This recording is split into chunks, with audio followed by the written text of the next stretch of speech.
فلما ذهب عن ابراہیم الروع، جب ابراہیم کا خوف جاتا رہا، وجاءت البشرا، اور یہ بشارت پہنچ گئی، ان کے لیے خوشی کی بات تھی کہ اب سارا کے ہاں بھی اللہ تعالیٰ بیٹا عطا کرے گا۔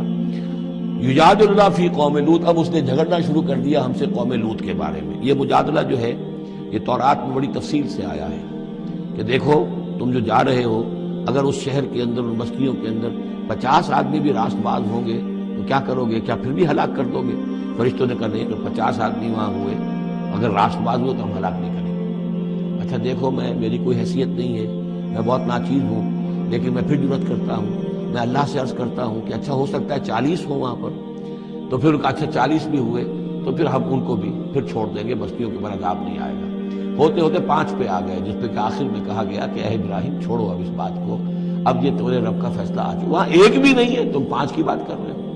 وہاں تو سوائے حضرت لوط علیہ السلام کے خود اور ان کی 2 بیٹیوں کے اور کوئی بھی نہیں تھا کہ جو ان شہروں میں سے بچا ہو۔ تو یجادلنا فی قوم لوط، اب وہ قوم لوط کے بارے میں ہم سے جھگڑنے لگے، یعنی کیونکہ وہ حلیم الطبع تھے، طبیعت میں نرمی تھی، وہی جو حضور کی طبیعت میں بھی تھی، حضرت ابوبکر کی طبیعت میں بھی تھی۔ اس وجہ سے انہوں نے کہا کہ عذاب سے بچنے کی کوئی شکل ہو سکے۔ ان ابراہیم لحلیم اواہ منیب، 3 الفاظ جمع کر دیے گئے۔ یقیناً ابراہیم بہت ہی حلیم بھی تھا، بہت ہی نرم دل تھا، اور بہت ہی اللہ کی جناب میں رجوع کرنے والا تھا۔ یا ابراہیم عارض عن ھذا، تو اب کہا گیا ان سے کہ ابراہیم اب چھوڑیے، اب اس بات سے آپ ذرا قطع تعلق کیجئے۔ انہ قد جاء امر ربک، یہ تو اب آپ کے رب کا فیصلہ آ چکا ہے۔ وانہم آتیہم عذاب غیر مردود، اب ان پر وہ عذاب آ کر ہی رہے گا جسے لوٹایا نہیں جا سکے گا۔ ولما جاءت رسلنا لوطا سیء بہم وضاق بہم ذرعا، تو جب آئے ہمارے یہ فرشتادے بھیجے ہوئے، ہمارے یہ پیغامبر، یہ فرشتے لوط کے پاس، سیء بہم، کہ وہاں پر یہ بھیجے گئے تھے بہت خوبصورت لڑکوں کی شکل میں، اور ان کے ہاں جو تھا معاملہ، آپ کو معلوم ہے کہ جو عبرت پرستی ان کے ہاں تھی اور جو سوڈمی تھی، یہ لڑکے خوبصورت آ گئے تو اس قوم کے لیے، تو ان کے لیے جشن ہو گیا کہ ہمارے لیے شکار آ گئے ہیں بہت اچھے، لوط کے ہاں بڑے عمدہ شکار پہنچے ہیں، لہذا وہ سب غول کے غول اب آ رہے ہیں، حضرت لوط علیہ السلام کے گھر پر چڑھائی کر رہے ہیں۔ تو جب ہمارے یہ فرشتادہ، ہمارے یہ جو نوجوان لڑکوں کی شکل میں جن کو بھیجا گیا تھا فرشتوں کو، وہ جب پہنچے حضرت لوط کے پاس سیء بہم، وہ ان کو دیکھ کر بہت غمگین ہوا کہ یہ بڑا میرے لیے، وضاق بہم ذرعا، ان کا دل بڑا تنگ ہوا، وقالا ھذا یوم عصیب، اور انہوں نے کہا یہ تو میرے لیے بڑا سختی کا دن آ گیا ہے، میرے پاس اتنی طاقت نہیں ہے کہ میں ان بدبختوں کا مقابلہ کر سکوں، اپنے ان مہمانوں کو ان کی دستبرد سے میں بچا سکوں۔ اور وہ لوگ جو ہیں جانتے تھے جس قسم کی خبیث ان کی تباہی ہو چکی تھی کہ وہ کسی اپیل اور کسی دلیل سے باز آنے والے نہیں ہیں، تو اس سے ان کے دل کے اندر جو ہے وہ ایک عجیب کیفیت پیدا ہوئی۔ سیء بہم وضاق بہم ذرعا وقال ھذا یوم عصیب وجاءہ قومہ یہرعون الیہ، اور اب آئی اس کی قوم اس کے پاس والہانہ دوڑتی ہوئی، بڑے خوشی سے ناچتے ہوئے آ رہے ہیں کہ آج تو ہمارے لیے جو ہے وہ بہت ہی عمدہ شکار پہنچ گیا ہے۔ ومن قبل كانوا يعملون السيئات، وہ پہلے ہی سے ان گندے کاموں کے اندر ملوث تھے۔ قال یا قوم هؤلاء بناتی هن اطهر لكم، حضرت لوط نے فرمایا کہ دیکھو میری قوم کے لوگوں، میری بیٹیاں موجود ہیں، وہ تمہارے لیے بہت پاکیزہ ہیں۔ اس کے 2 معنی کیے گئے، ایک تو یہ کہ بیٹیوں سے مراد ہے کہ جو تمہاری بیویاں ہیں وہ میری بیٹیوں کے مانند ہیں۔ نبی جو ہوتا ہے وہ گویا کہ قوم کے لیے والد کی جگہ ہے، جیسے کہ قرآن مجید میں وازواجہ امہاتہم،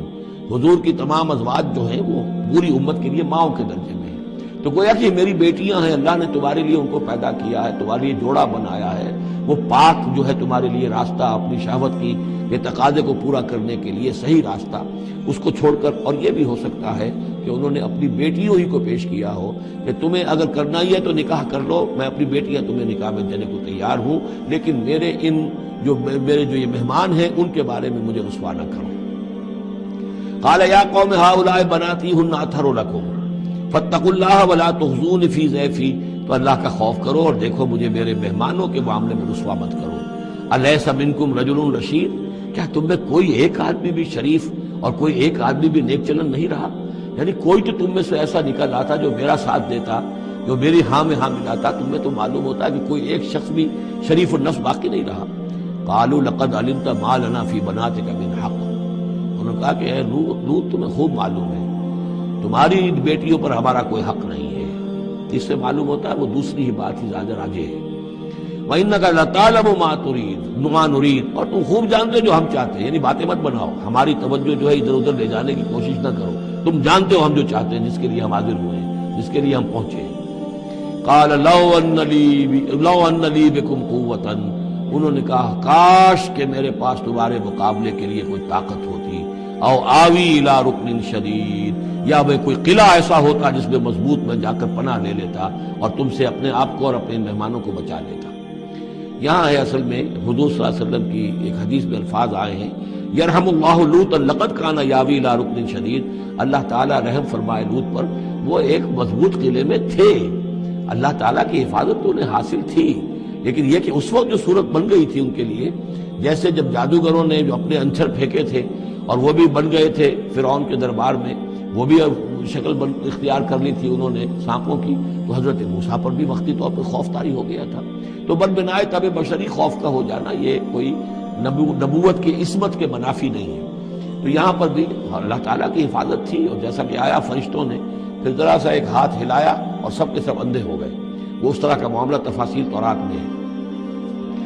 قال لو ان لی بکم، لیکن جو حسرت کی کیفیت تھی اور جس طرح ضیق میں ان کی جان اس وقت آئی تھی، اس کا تصور کیجئے، کاش کہ میرے پاس تمہارے مقابلے کے لیے طاقت ہوتی، او آوی الی رکن شدید، یا کوئی ایسا ہوتا مضبوط مستحکم قلعہ جس میں جا کر میں پناہ لے لیتا۔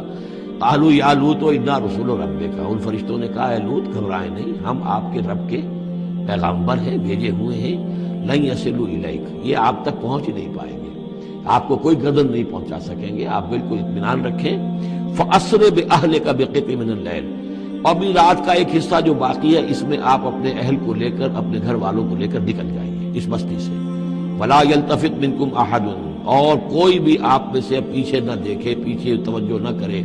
پیچھے کی طرف کوئی خیال نہ آئے کہ ہمارے دوست تھے اور ہمارے یہ تھے اور ہمارے عزیز تھے، إِلَّا امْرَأَتَكَ، اور آپ کی بیوی بھی ساتھ نہیں جائے گی، وہ بھی یہی رہے گی۔ یہ دو بیویاں ہیں جلیل القدر پیغمبروں کی، جن کا ذکر پھر آئے گا بڑی وضاحت کے ساتھ سورہ تحریم میں، ایک حضرت نوح علیہ السلام کی بیوی اور ایک حضرت لوط کی بیوی، کہ یہ اگرچہ کہ کانتا تحت عبدین من عبادنا صالحین فخانتاہما فلم یغنیا عنہما من اللہ شیئا، اگرچہ وہ ہمارے دو بہت ہی نیک اور بہت ہی برگزیدہ بندوں کے تحت تھیں، ان کے گھروں میں آباد تھیں، لیکن یہ کہ انہوں نے خیانت کی، اور اس کے نتیجے میں یہ ہے کہ پھر وہ اللہ تعالیٰ کے عذاب سے ان کے شوہر انہیں بچا نہیں سکے، نہ حضرت نوح بچا سکے اپنی اس بیوی کو اور نہ حضرت لوط بچا سکے اپنی اس بیوی کو۔ الا امرأتک، سوائے آپ کی بیوی کے، انہ مصیبھا ما اصابہم، اس کے اوپر تو وہی مصیبت آ کر رہنی ہے جو ان سب پر آنی ہے۔ ان موعدہم الصبح، اور دیکھیے ان کے وعدے کا وقت صبح کا ہے، صبح کو عذاب آ جائے گا۔ الیس صبح بقریب، کیا صبح قریب نہیں ہے؟ یعنی اب جلدی کیجئے، اب آپ فوری طور پر یہاں سے اپنی بچیوں کو لے کر نکل جائیے۔ فلما جاء امرنا جعلنا عالیہا سافلہا، جب ہمارا حکم آ پہنچا ہم نے اس کے اونچے کو نیچا کر دیا، یعنی کسی بستی کو تلپٹ کیا جائے تو چھت نیچے ہو جائے گی اور جو بنیادیں اوپر آ جائیں گی، عالیہا سافلہا، الٹ کر رکھ دیا بستیوں کو، وامطرنا علیہا حجارۃ من سجیل، اور مزید ان کے اوپر ہم نے بارش برسائی کنکروں کی، پتھروں کی،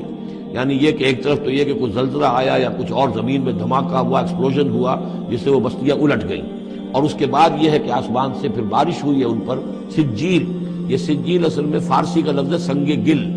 سنگ گل یعنی یہ کہ مٹی جو ہے اگر کسی صحرا کے اندر تھوڑی سی پھوار پڑے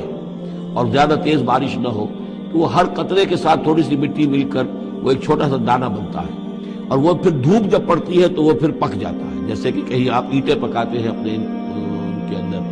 بھٹیوں کے اندر، یہ پھر کہلاتی ہے سنگ گل، یعنی یہ پتھر تو ہے لیکن یہ پتھر نہیں ہے، یہ مٹی کے بنے ہوئے پتھر ہیں، کنکر ہیں، ان کنکروں کی بارش ہوئی جس کے اندر کہ اس کو بالکل دفن کر دیا گیا ان دونوں شہروں کو۔ منضود تہ بر تہ بر تہ، وہ جو بارش ہو رہی تھی کنکروں کی تہ بر تہ، مسومۃ عند ربک، اور وہ نشان زد تھے تیرے رب کی طرف سے، یعنی ہر ایک کے لیے معلوم تھا کہ کس کو کون سا پتھر لگنا ہے اور کون سا جو شخص ہے اس کی ہلاکت کس کے ذریعے سے ہونی ہے۔ وما ہی من الظالمین ببعید، اور یہ ان ظالموں سے کچھ زیادہ دور نہیں ہے، یعنی جو مشرکین مکہ ہیں، جو قریش ہے اور عرب کے جو مشرک ہیں، ان سے یہ بستیاں کو دور تو نہیں ہے، اس لیے کہ یہ جب جاتے تھے فلسطین کی طرف اپنے قافلے لے کر تو یہاں سے گزرتے تھے۔ قوم سمود کا مسکن بھی ان کے راستے میں آتے تھے، قوم مدین کا علاقہ بھی ان کے راستے میں آتا تھا، پھر یہ عمورہ اور صدوم کی بستیوں کے جو ہے یہ بھی کچھ ان کے جو آثار باقی رہ گئے تھے وہ بھی آتے تھے۔